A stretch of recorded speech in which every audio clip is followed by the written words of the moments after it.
चलिए आज हम आपको पढ़ाएंगे रासायनिक बलगत की कुछ संख्यात्मक उदाहरण। थ्योरी हमने आपको पहले पढ़ा दिया है, ठीक है। कुछ इंपॉर्टेंट क्वेश्चन जो आपसे बार बार एग्जाम में पूछे जाते हैं उस पर हम लोग डिस्कशन करेंगे। देखिए पहला क्वेश्चन है, प्रथम कोट की एक अभिक्रिया में 50 सेकंड में पदार्थ की सांद्रता प्रारंभिक सांद्रता की आधी रह जाती है, वेग स्थिरांक की गणना कीजिए। ठीक है, अब इस तरह का क्वेश्चन आपसे पूछा जाएगा। अब आप क्वेश्चन देखिए ध्यान से। लिखा है प्रथम कोट की एक अभिक्रिया में 50 सेकंड में पदार्थ की सांद्रता प्रारंभिक सांद्रता की आधी रह जाती है। तो ये क्या हो गया, 50 सेकंड में वो आधा हो गया, यानी ये क्या हो गया, अर्ध आयु आपको दे दिया गया। उसने क्या दिया आपको, अर्ध आयु। चूँकि अर्ध आयु की हम परिभाषा पढ़े हैं, क्या पढ़ के आए हैं कि कोई भी अभिकारक अपनी सांद्रता का जब आधा हो जाता है, जितने समय में वो आधा हो जाता है वो उसका अर्धायु होगा। तो ये कितने समय में आधा हो रहा है, 50 सेकंड में। नहीं, ये 50 सेकंड क्या है, अर्धायु दिया गया है। ठीक है, तो अब अभिक्रिया का अर्धायु काल हमारे पास कितना हो गया, 50 सेकंड। पूछ क्या रहा है, वेग स्थिरांक की गणना। तो वेग स्थिरांक यानी के आपको निकालना है। तो अर्धायु का फार्मूला क्या होता है, T12 = 0.693/K। ये हम अर्धायु काल जो आपको पढ़ाएं तब हमने ये फार्मूला आपको दिया था। तो T12 = 0.693/K।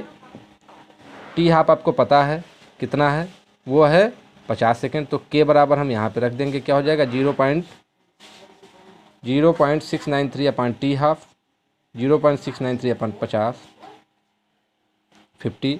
आंसर आ गया 1.38 × 10⁻² प्रति सेकेंड। ये हो गया आपका वेग स्थिरांक। ठीक है, देखिए क्वेश्चन इतना लंबा है, आंसर इतना छोटा आपको मिल गया।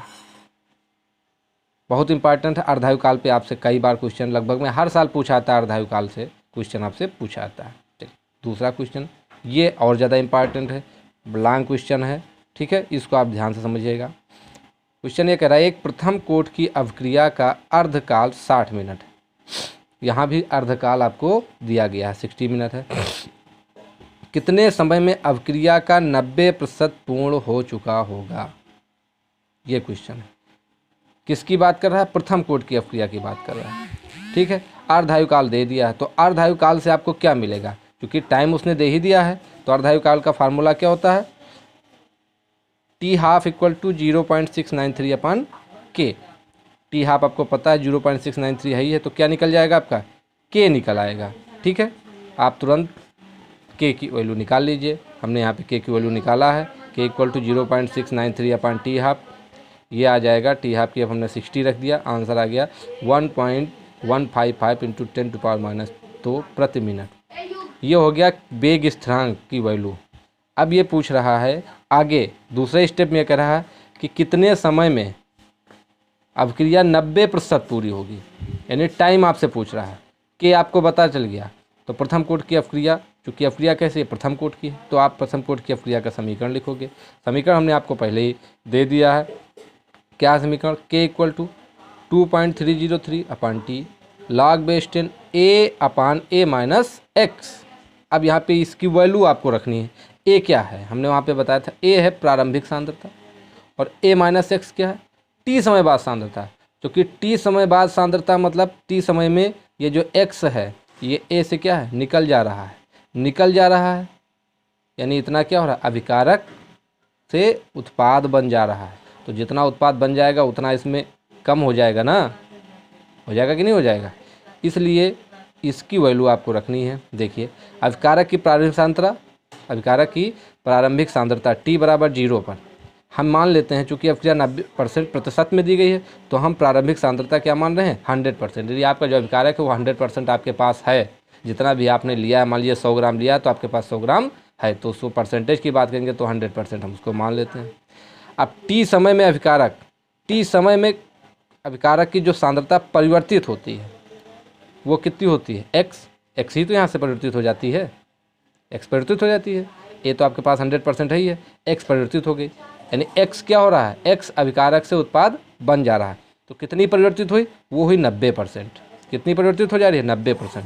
यानी A में से आपको x की वैल्यू घटा देना है, यानी A कितना है आपने मान लिया है 100%, 90% पूरी हो जा रही है, यानी A 100 - 90 90 कितना हो गया, 10।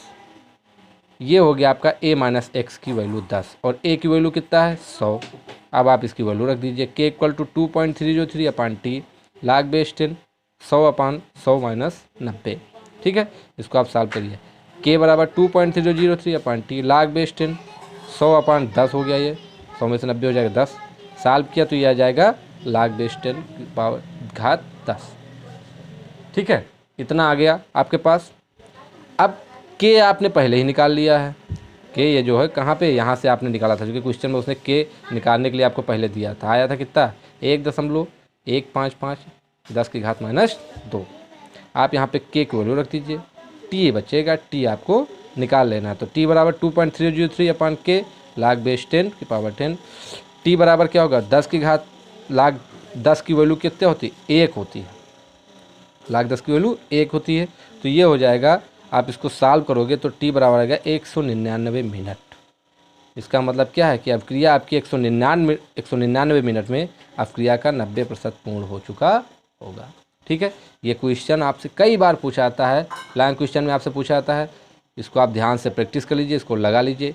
लाख की वैल्यू हम आपको नेक्स्ट वीडियो में दे देंगे, उसको आप याद कर लीजिएगा और क्वेश्चन आपका लग जाएगा। वैसे तो आपके जब एग्जाम में क्वेश्चन पूछा था तो लाख की वैल्यू दिया जाता है पेपर में, लेकिन फिर भी हम आपको लाख की वैल्यू बता देंगे। ठीक है, धन्यवाद।